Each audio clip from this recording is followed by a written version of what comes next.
شام کا سفر۔ ابو طالب ایک بار ذی المجاز کے میلے میں گئے۔ یہ جگہ عرفات سے تقریباً 8 کلومیٹر دور ہے۔ ان کے ساتھ حضرت محمد صلی اللہ علیہ وآلہ وسلم بھی تھے۔ ایسے میں ابو طالب کو پیاس محسوس ہوئی تو انہوں نے آپ سے کہا، بھتیجے مجھے پیاس لگی ہے۔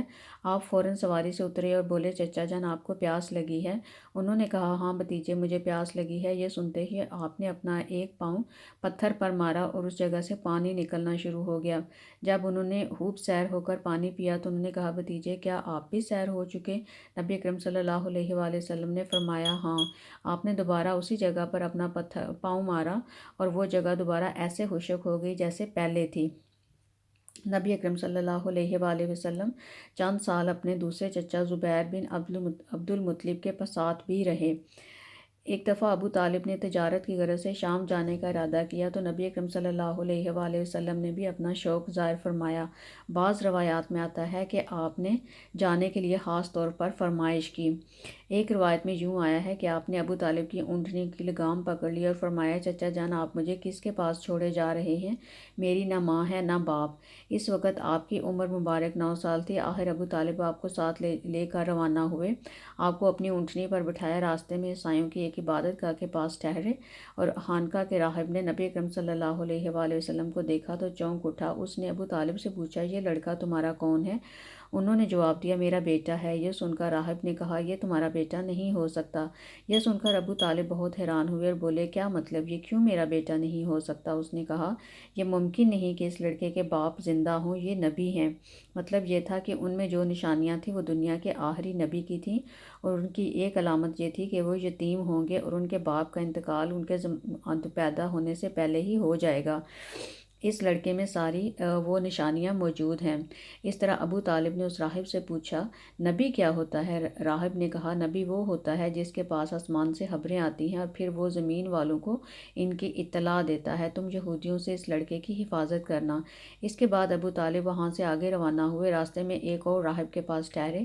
یہ بھی ایک خانقاہ کا عابد تھا۔ اس کی نظر بھی نبی اکرم صلی اللہ علیہ وآلہ وسلم پر پڑی تو اس نے بھی یہی پوچھا، یہ لڑکا تمہارا کیا لگتا ہے؟ ابو طالب نے کہا، یہ میرا بیٹا ہے۔ راہب سن کر بولا، یہ تمہارا بیٹا نہیں ہو سکتا، اس کا باپ زندہ ہو ہی نہیں سکتا۔ ابو طالب نے پوچھا، وہ کیوں؟ راہب نے کہا، اس لیے کہ اس کا چہرہ ایک نبی کا چہرہ ہے، اس کی آنکھیں ایک نبی کی آنکھیں ہیں، یعنی اس نبی جیسی جو آخری امت کے لیے بھیجے جانے والے ہیں، اور ان کی علامت پرانی آسمانی کتابوں میں موجود ہیں۔ اس کے بعد یہ قافلہ روانہ ہو کر بصرہ پہنچا۔ یہاں بحیرہ نامی ایک راہب اپنی خانقاہ میں رہتا تھا۔ اس کا اصل نام جرجیس تھا، بحیرہ اس کا لقب تھا۔ وہ بڑا زبردست عالم تھا۔ حضرت عیسیٰ علیہ السلام کے زمانے سے اس خانقاہ کا راہب نسل در نسل یہ عالم فاضل خاندان ہی چلا آ رہا تھا۔ اس طرح اس زمانے میں ان کا جو عالم تھا وہ بحیرہ تھا۔ قریش کے اکثر لوگ اس کے پاس سے گزرا کرتے تھے، مگر اس نے کبھی ان سے کوئی بات نہیں کی تھی۔ مگر اس بار اس نے قافلے میں آپ کو دیکھا تو پورے قافلے کے لیے کھانا تیار کروایا۔ بحیرہ نے یہ منظر بھی دیکھا کہ نبی اکرم صلی اللہ علیہ وآلہ وسلم پر ایک بدلی سایہ کیے ہوئے تھی۔ جب یہ قافلہ ایک درخت کے نیچے آ کر ٹھہرا تو اس نے بدلی کی طرف دیکھا اور وہ اب اس درخت پر سایہ ڈال رہی تھی جہاں پر آپ صلی اللہ علیہ وآلہ وسلم موجود تھے، اور اس درخت کی شاخیں اس طرف جھک گئی تھیں جدھر نبی اکرم صلی اللہ علیہ وآلہ وسلم موجود تھے۔ اس نے دیکھا بہت سی شاخوں نے آپ کے اوپر مکمل طور پر سایہ کر لیا ہے۔ اصل میں ہوا یہ تھا کہ سب لوگ جب نبی اکرم صلی اللہ علیہ وسلم درخت کے پاس پہنچے تو سب لوگ سایہ والی جگہ پر قبضہ کر چکے تھے۔ اب آپ کے لیے کوئی سایہ دار جگہ نہیں بچی تھی، چنانچہ آپ دھوپ میں بیٹھے تو شاخوں نے اپنا رخ تبدیل کر لیا اور آپ کے اوپر جمع ہو گئیں۔ اس طرح یہ مکمل طور پر آپ کے اوپر سایہ ہو گیا۔ بحیرہ نے یہ منظر صاف دیکھا اور اس نے آپ کی یہ نشانی دیکھ کر اس نے قافلے والوں کو یہ پیغام پہنچایا، اے قریشیو، میں نے آپ لوگوں کے لیے کھانا تیار کروایا ہے۔ میری خواہش ہے کہ آپ تمام لوگ کھانا کھانے آئیں، یعنی بچے، بوڑھے اور غلام سب آئیں۔ بحیرہ کا یہ پیغام سن کر قافلے میں سے ایک نے کہا، اے بحیرہ، آج تو یہ آپ نیا کام کر رہے ہیں، ہم تو اکثر اس راستے سے گزرتے ہیں، آپ نے کبھی دعوت کا انتظام نہیں کیا، پھر آج کیا بات ہے؟ بحیرہ نے کہا، تم نے ٹھیک سنا، لیکن اب آپ لوگ مہمان ہیں اور مہمان کا اکرام بہت اچھی بات ہے۔ اس طرح تمام لوگ بحیرہ کے پاس پہنچ گئے، لیکن اللہ کے رسول صلی اللہ علیہ وآلہ وسلم ان کے ساتھ نہیں تھے، انہیں پڑاؤ میں ہی چھوڑ دیا گیا۔ آپ کو جب قافلے کے ساتھ اس نے نہیں پایا تو اس نے کہا کہ تمہیں میں نے سب لوگوں کو بلایا تھا، تو پھر سب لوگ کیوں نہیں آئے ہو؟ تو اس پر قریش نے کہا، اے بحیرہ، جن لوگوں کو آپ کی دعوت میں لانا ضروری تھا ان میں سے تو کوئی رہا نہیں، ہاں ایک لڑکا رہ گیا ہے جو سب سے کم عمر ہے۔ بحیرہ نے کہا، تب پھر مہربانی فرما کر اسے بھی بلا لیں، یہ کس قدر بری بات ہے کہ آپ سب آئیں اور آپ میں سے ایک رہ جائے، اور میں نے اسے آپ لوگوں کے ساتھ دیکھا تھا۔ تب ایک شخص گیا اور آپ کو ساتھ لے کر بحیرہ کی طرف روانہ ہوا۔ اس وقت وہ بدلی آپ کے ساتھ ساتھ چلی اور تمام راستے اس نے آپ پر سایہ کیے رکھا۔ بحیرہ نے یہ منظر دیکھا اور آپ کو زیادہ غور سے دیکھ رہا تھا۔ آپ کے جسم مبارک میں وہ نشانیاں تلاش کر رہا تھا جو ان کی کتابوں میں درج تھیں۔ جب سب لوگ کھانا کھا چکے اور ادھر ادھر ہو گئے تب بحیرہ نے آپ سے پوچھا، میں لات اور عزا کے نام پر آپ سے چند باتیں پوچھنا چاہتا ہوں۔ لات اور عزا ان کے بتوں کے نام ہیں جو میں آپ سے پوچھوں گا، پلیز آپ مجھے وہ سچ سچ بتائیں۔ اس کی بات سن کر آپ نے فرمایا، لات اور عزا بتوں کے نام پر مجھ سے کچھ نہ پوچھو، اللہ کی قسم مجھے سب سے زیادہ نفرت انہی سے ہے۔ اب بحیرہ بولا، اچھا تو پھر اللہ کے نام بتائیں جو میں پوچھنا چاہتا ہوں۔ آپ نے فرمایا، پوچھو، کیا پوچھنا چاہتے ہو؟ اس نے بہت سے سوالات کیے، آپ کی عادات کے بارے میں پوچھا۔ اس کے بعد اس نے آپ کی کمر پر سے کپڑا ہٹا کر آپ کی مہر نبوت کو دیکھا۔ وہ بالکل ایسی ہی تھی جیسا اس نے اپنی کتابوں میں پڑھا تھا۔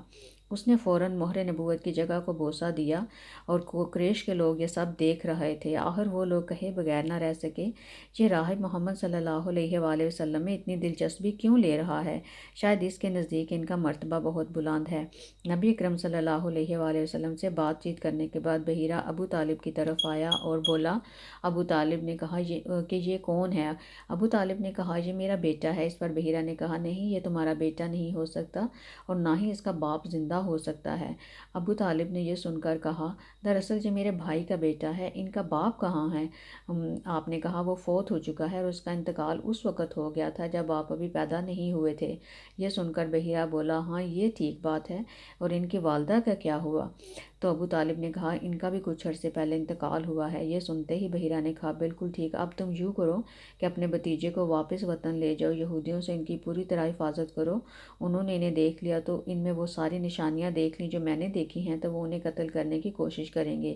تمہارا یہ بھتیجا نبی ہے، اس کی بہت شان ہے، ان کی شان کے بارے میں ہم اپنی کتابوں میں بھی لکھا ہوا پاتے ہیں اور ہم نے اپنے باپ داداؤں سے بھی بہت کچھ سن رکھا ہے۔ میں نے یہ نصیحت کر کے اپنا فرض پورا کر دیا ہے اور انہیں واپس لے جانا تمہاری ذمہ داری ہے۔ ابو طالب بحیرہ کی یہ باتیں سن کر بہت زیادہ خوفزدہ ہو گئے، آپ کو لے کر مکہ کی طرف آ گئے، اور اس واقعے کے وقت آپ کی عمر مبارک 9 سال تھی۔ اس عمر کے لڑکے عام طور پر کھیل کود میں ضرور حصہ لیتے ہیں۔ ان کھیلوں میں خراب اور گندے کھیل بھی ہوتے ہیں، لیکن اللہ تعالیٰ نے حضرت محمد صلی اللہ علیہ وآلہ وسلم کو ان ساری چیزوں سے محفوظ رکھا تھا۔ قریش کے ایک بت کا نام بوانا تھا۔ قریش ہر سال اس کے پاس حاضری دیا کرتے تھے، اس کی بہت عزت کرتے تھے، اس کے پاس قربانی کے جانور ذبح کرتے، سر منڈواتے، سارا دن اس کے پاس اعتکاف کرتے۔ ابو طالب بھی اپنی قوم کے ساتھ اس کے بت کے پاس حاضری دیتے تھے۔ اس موقع کو قریش عید کی طرح مناتے تھے۔ ابو طالب نے نبی اکرم صلی اللہ علیہ وآلہ وسلم سے کہا، بھتیجے آپ بھی ہمارے ساتھ عید میں شریک ہوں۔ آپ نے انکار کر دیا۔ ابو طالب ہر سال آپ کو شریک ہونے کے لیے کہتے رہے، لیکن آپ ہر بار انکار کرتے رہے۔ آخر ایک بار ابو طالب کو غصہ آ گیا اور آپ کی پھوپھیوں کو بھی آپ پر غصہ آیا۔ وہ آپ سے بولی، تم ہمارے معبودوں سے اس طرح بچتے اور پرہیز کرتے ہو، ہمیں ڈر ہے کہ تمہیں کوئی نقصان نہ ہو۔